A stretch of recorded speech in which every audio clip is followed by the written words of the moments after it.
Sappho to Phaon. Ovid. Heroid 15. Alexander Pope say, lovely youth, that dost my heart command, can Phaon's eyes forget his Sappho's hand? Must then her name the wretched writer prove, to thy remembrance lost, as to thy love? Ask not the cause that I new numbers choose, the lute neglected, and the lyric muse.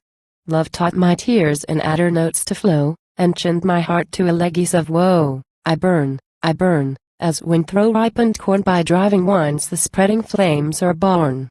Phaon to Etna's scorching fields retires, while I consume with more than Etna's fires. No more my soul a charm in music finds, music has charms alone for peaceful minds. Soft scenes of solitude no more can please, love enters there, and I'm my own disease. No more the lesbian dames my passion move, once the dear objects of my guilty love. All other loves are lost and only thine, are youth ungrateful to a flame like mine. Whom would not all those blooming charms surprise, those heavenly looks, and dear deluding eyes? The harp and bow would you like Phoebus bear, a brighter Phoebus Phaon might appear. Would you with ivy wreath your flowing hair, not Bacchus' self with Phaon could compare, yet Phoebus loved, and Bacchus felt the flame, one Daphne warmed, and one the Cretan dame, nymphs that in verse no more could rival me, that even those gods contend in charms with thee. The muses teach me all their softest lays, and the wide world resounds with Sappho's praise. Though great Alceste more sublimely sings, and strikes with bolder rage the sounding strings, no less renown attends the moving lyre, which Venus tunes, and all her loves inspire. To me what nature has in charms denied, is well by wit's more lasting flames supplied. Though short my stature, yet my name extends to heaven itself, and earth's remotest ends. Brown as I am, an Ethiopian dame inspired young Perseus with a generous flame. Turtles and doves of differing hues unite, and glossy jet is paired with shining white. If to no charms thou wilt thy heart resign, but such as merit, such as equal thine, by none, alas, by none thou canst be moved, Phaon alone by Phaon must be loved. Yet once thy Sappho could thy cares employ, once in her arms you centered all your joy, no time the dear remembrance can remove, for oh, how vast a memory has love. My music, then, you could forever hear, and all my words were music to your ear. You stopped with kisses my enchanting tongue, and found my kisses sweeter than my song. In all I pleased, but most in what was best, and the last joy was dearer than the rest. Then with each word, each glance, each motion furred, you still enjoyed, and yet you still desired, till all dissolving in the trance we lay, and in tumultuous raptures died away. The fair Sicilians now thy soul inflame. Why was I born, ye gods, a lesbian dame? But beware, Sicilian nymphs. Nor boast that wandering heart which I so lately lost. Nor be with all those tempting words abused, those tempting words were all to Sappho used. And you that rule Sicilia's happy plains, have pity, Venus, on your poet's pains. Shall fortune still in one sad tenor run, and still increase the woes so soon begun? Inured to sorrow from my tender years, my parents' ashes drank my early tears, my brother next, neglecting wealth and fame, ignobly burns in a destructive flame, an infant daughter late my griefs engraced, and all a mother's cares distract my breast. Alas, what more could fate itself impose, but thee, the last and greatest of my woes? No more my robes in waving purple flow, nor on my hand the sparkling diamonds glow. No more my locks in ringlets curled diffuse the costly sweetness of Arabian dews, nor braids of gold the varied tresses bind, that fly disordered with the wanton wind. For whom should Sappho use such arts as these? He's gone, whom only she desired to please.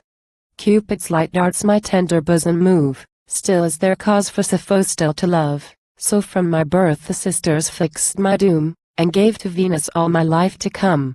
Or while my muse in melting notes complains, my yielding heart keeps measure to my strains. By charms like thine which all my soul have won, who might not awe? Who would not be undone? For those Cephalus might scorn, and with fresh blushes paint the conscious morn. For those might Cynthia lengthen Phaon's sleep, and bid Endymion nightly tend his sheep. Venus for those had wrapped thee to the skies, but Mars on thee might look with Venus' eyes. O scarce a youth, yet scarce a tender boy. O useful time for lovers to employ. Pride of thy age, and glory of thy race, come to these arms, and melt in this embrace. The vows you never will return, receive, and take at least the love you will not give. See, while I write, my words are lost in tears. The less my sense, the more my love appears. Sure 'twas not much to bid one kind adieu, at least to feign was never hard to you. Farewell, my lesbian love, you might have said, or coldly thus, farewell, O lesbian maid. No tear did you, no parting kiss receive, nor knew I then how much I was to grieve.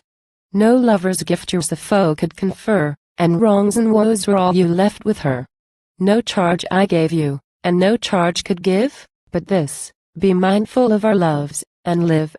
Now by the 9, those pal single quota res adored by me, and love, the God that ever waits on thee, when first I heard, from whom I hardly knew, that you were fled, and all my joys with you, like some sad statue, speechless, pale I stood, grief chilled my breast, and stopped my freezing blood.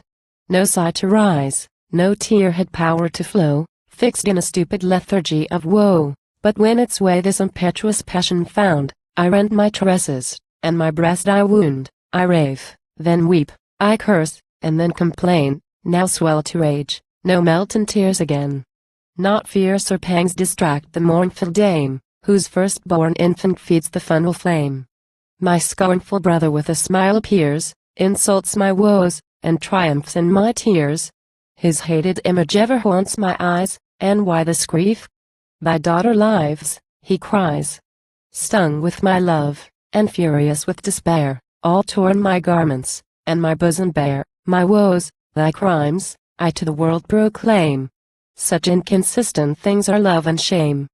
'Tis thou art all my care and my delight, my daily longing, and my dream by night. O night more pleasing than the brightest day, when fancy gives what absence takes away, and, dressed in all its visionary charms, restores my fair deserter to my arms. Then round your neck in wanton wreaths I twine, then you, methinks, as fondly circle mine, 1,000 tender words I hear and speak. 1,000 melting kisses give, and take, then fiercer joys, I blush to mention these, yet while I blush, confess how much they please. But when, with they, the sweet delusions fly, and all things wake to life and joy, but I, as if once more forsaken, I complain, and close my eyes to dream of you again. Then frantic rise, and like some fury rove through lonely plains, and through the silent grove, as if the silent grove, and lonely plains, that knew my pleasures, could relieve my pains. I view the grotto, once the scene of love, the rocks around, the hanging roofs above, that charmed me more, with native moss o'ergrown, than Phrygian marble, or the Parian stone. I find the shades that veiled our joys before. But, Phaon gone, those shades delight no more. Here the pressed herbs with bending tops betray where oft and wind in amorous folds we lay. I kiss that earth which once was pressed by you, and all with tears the withering herbs bedew. For thee the fading trees appear to mourn, and birds defer their songs till thy return. Night shades the grove, and all in silence lie, all but the mournful Philomel and I. With mournful Philomel I join my strain, of Tyrus she, of Phaon I complain. A spring there is, whose silver waters show, clear as a glass, the shining sands below. A flowery lotus spreads its arms above, shades all the banks, and seems itself a grove. Eternal greens the mossy margin grace, watched by the sylvan genius of the place. Here as I lay, and swelled with tears the flood, before my sight a watery virgin stood. She stood and cried, Amperson quo. O you that love in vain. Amperson quo. Fly hence, and seek the fair Leucadian main. Amperson quo. There stands a rock, from whose impending steep Amperson quo. Apollo's fane surveys the rolling deep. Amperson quo. Their injured lovers, leaping from above. Amperson quo. Their flames extinguish, and forget to love. Amperson quo. Ducleon once, with hopeless fury burned. Amperson quo. In vain he loved, relentless Pyrrha scorned. Amperson quo. But when from hence he plunged into the main. Amperson quo. Ducleon scorned, and peer loved in vain. Haste, Sappho, haste, from high Leucadia throw ampersand quo. Thy wretched weight, nor dread the deeps below. Ampersand quo.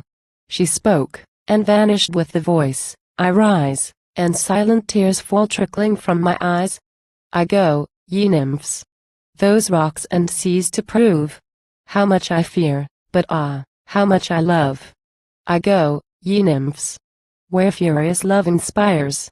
Let female fears submit to female fires.